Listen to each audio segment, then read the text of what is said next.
In 1620, while the Mayflower was in Provincetown, 18 of its men sailed in a small shallop, searching for a place to live. They came to present-day Eastham, where they were met by a group of Nauset. After a brief but violent encounter, the English left towards today's Plymouth. In 2020, we remember this first encounter. We explore its meanings for today and tomorrow. Hi, my name's Grace Fleming. I'm a 2018 Nauset grad, and I've lived on Cape Cod my whole life, and I'm about to read from the Sunset series. 1 year ago, the Eastham Public Library, with a generous grant from Mass Humanities and the National Endowment for the Humanities, commissioned Dr. Ian Saxine to write a fresh account of the first encounter at Nauset. One of the various segments of this Sunset series will hear from the story of the first encounter at Nauset.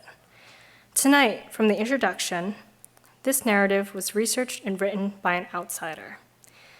In 2019, Eastham hired an early American historian without indigenous, local, or even New England roots to write an account of what English-speaking locals called the first encounter between the first Plymouth colonists and the Nauset people 400 years ago, tracing both the origins of that encounter as well as its aftermath in a way that seemed most appropriate.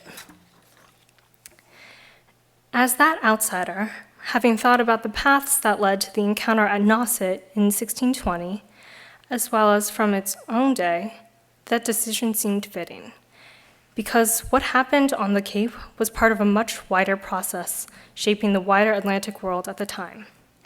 In short, outside people and events have always been integral to the history of the Cape.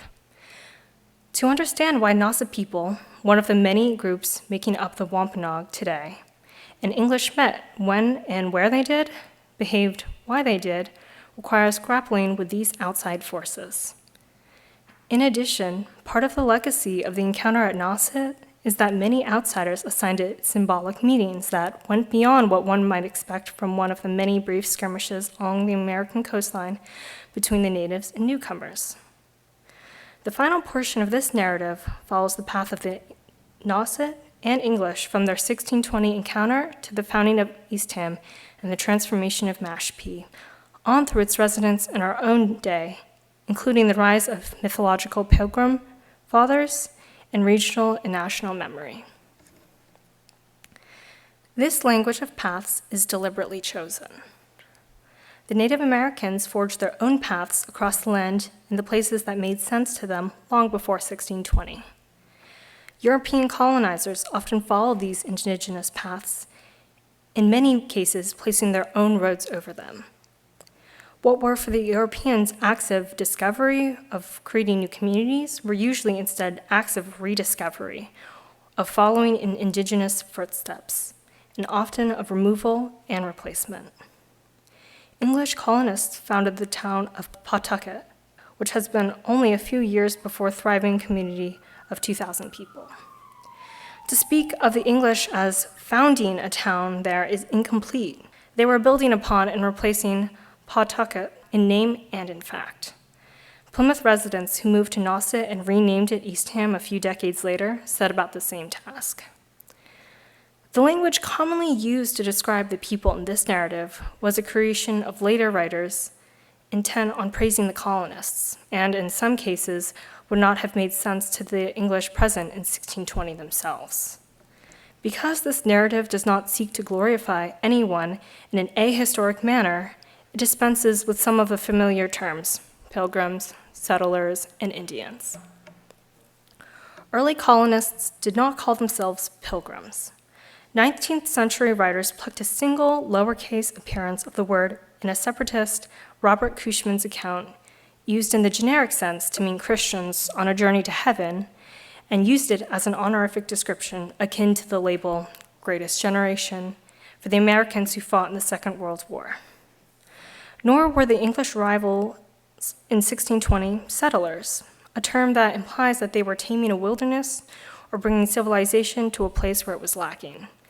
In fact, for the people already living in the place the colonists called Cape Cod, the arrival of newcomers had the opposite effect of settling. Colonists, newcomers, squatters, invaders, at various times, the English were all of these, and this narrative will use these more accurate labels when appropriate. Many indigenous people today have accepted the use of the term Indian, but in this case, since we generally know what the Nausets and their neighbors called themselves, using the colonizers' refusal to correct a navigational error as a catch-all name for them seems unnecessary. A note of caution is in order.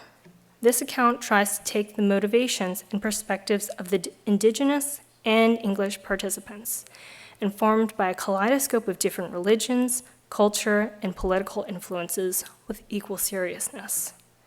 That does not mean that this narrative is equally balanced. The vast majority of surviving information about these events was created by English people in their own language. In addition, the colonists destroyed much of the native account of this region preserved in oral histories and in art, both intentionally through wartime destruction, enslavement to the Caribbean, and violence, and unintentionally as diseases carried by the coloners spread to indigenous populations. As a result, we usually have less detailed knowledge about what the Nausets were up to than we do the Plymouth colonists. And even the English sources are thin.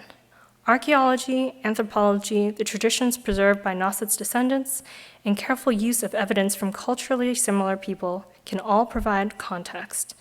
And this text draws on all of those sources when available.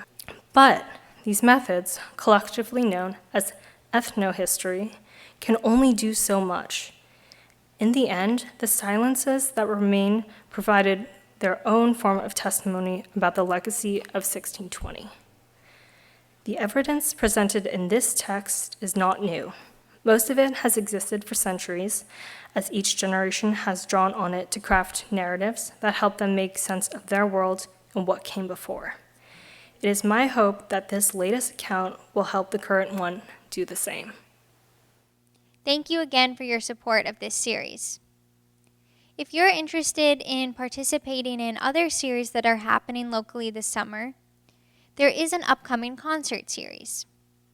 The first concert will be held on July 6th at 7 p.m. at the Eastham Windmill. There will be grids that are created in the grass to help people maintain social distancing, and everybody above the age of 3 is required to wear a mask. Within the grids, people will be able to dance and enjoy the music. So we invite you to come to these concerts and to appreciate the beautiful historical landmark that is the Eastham Windmill. Thank you.